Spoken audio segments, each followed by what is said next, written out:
Hi and welcome to John's Maths book. In this video we're going to be looking at the trapezium rule. If you like the video then please hit the like button and I'd be delighted and honoured if you'd subscribe to the channel. Without further ado, let's go over to the whiteboard. The trapezium or trapezoidal rule is a numerical method for integration. In previous videos I've demonstrated how to find the definite integral of a function. In some circumstances, we come across functions which cannot be evaluated using standard techniques. In these circumstances, we can use a numerical method which approximates the area under a curve between 2 points A and B on the x-axis. So let's see how the trapezium rule works. We have a continuous function f of x, which is defined across an interval of a, b. Using this method, the area of the function is broken up into a number of trapeziums. The area of each trapezium is then summed to give an approximation to the area under the curve. The more trapeziums we use, the more accurate the approximation. In our diagram, I've drawn a straight line between coordinates a, y0 and b, y1. The blue shaded area is a single trapezium and is an approximation for the area under the curve. The red shaded area is the error, which is the difference between the actual area and the estimated area. The error can be reduced by using more trapeziums for the estimate. Now let's look at the estimated area in more detail. The area of the trapezium is a half multiplied by the sum of the length of the parallel sides multiplied by its height. So in our case, the height h equals b minus a.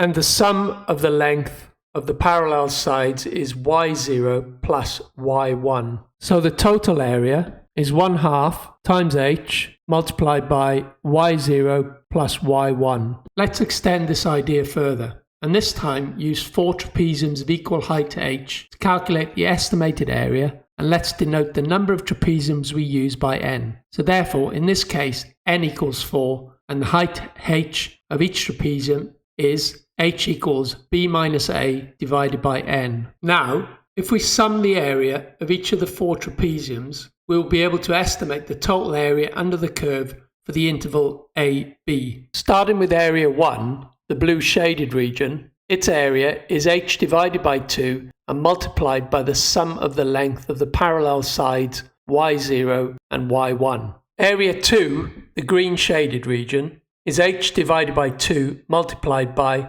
y1 plus y2. Area 3, the pink shaded region, is the sum of the length of the parallel sides y2 and y3 multiplied by h over 2. And finally, area 4, the orange shaded region, is y3 plus y4 multiplied by h divided by 2. Notice here that with the exception of the length of the 2 sides bounding trapeziums 1 and 4, so that's y0 and y4, the length of all other sides occurs twice. So taking this into consideration and removing the factor h divided by 2, we have the total area, which is the integral of f of x dx from a to b, can be approximated by the formula shown.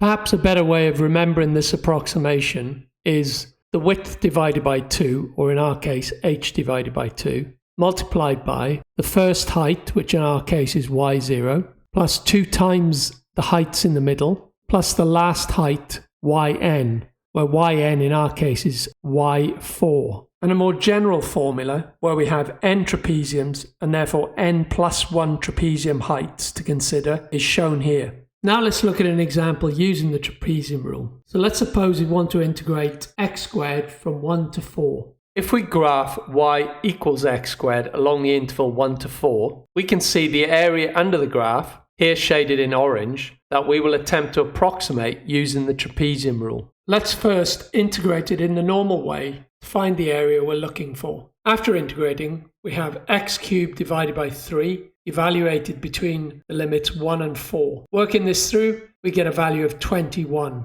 Now let's use the trapezium rule to approximate the area under the curve y equals x squared between the interval of 1 and 4. I've sketched the curve and created 3 trapeziums between our interval of 1 and 4. So we have an n value of 3 as we have 3 trapeziums, and h is the upper limit of 4 minus the lower limit of 1 divided by n, which is 3. So h in this case is 1. So we can approximate the area by dividing h by 2 and multiplying this by the first height, which is y0, marked on the graph, plus 2 times the height of y1 and y2, plus the last height, which is marked on the graph as y3. Note that our h value is 1, so that our strips on the x-axis go from 1 to 4 in steps of 1. Now we can begin to evaluate our y values. So starting with y0, to find this, we plug the value of its corresponding x value into the function. The x value we need is 1, so 1 squared is also 1. And therefore y0 is 1. So if we now work through the other y values, we see that for y1, its corresponding x value is 2. So 2 squared is 4, so therefore y1 equals 4. For y2, its corresponding x value is 3. So 3 squared is 9, and therefore y2 is 9. For y3, its corresponding x value is 4. So x squared is 16. So therefore y3 is equal to 16. If we now plug all our values that we've calculated for y into our formula, we see that a, which is an approximation of the integral from 1 to 4 of x squared dx, is equal to 21.5. We can improve this by increasing the value of n, so that would mean more trapeziums and therefore more accuracy.